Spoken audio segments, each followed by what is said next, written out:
मी वैष्णवीच्या चारित्र्यावर बोट ठेवलेलं नाही, हगवणे कुटुंबाचे वकील विपुल दुशिंग यांचं स्पष्टीकरण आहे। हगवणे कुटुंबाची बाजू मांडल्यानं माझ्यावर टीका होती असं वकील विपुल दुशिंग यांचं म्हणणं आहे।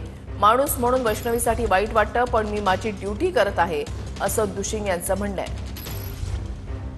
दुःख होतंय या गोष्टीचं की चारित्र्यावरती बोट ठेवण्यात आलं, ही जी काय भूमिका मीडियातर्फे घेण्यात आलेली आहे या गोष्टीचं मला दुःख होतं। आम्ही सांगतोय की तिचे नवऱ्याला एका नवऱ्याला न आवडणारे तिचे चॅट्स होते, त्याच्याबद्दल तिच्या घरच्यांना माहिती होतं, त्यांनी अप्राइज केलेलं होतं, त्यांना सांगितलं होतं वेळोवेळी, परंतु तरी सुद्धा ते कंटिन्यू राहिलेलं होतं, चॅट्स होत होते तिच्याकडे। त्या मुलीचा अशा नको त्या वेळी मृत्यू झालेला आहे, नको त्या वयामध्ये तिच्या लहान बाळाची पण मला हे आहे, हा जो मृत्यू झालेला आहे ह्याचं मला खूप वाईट वाटतंय।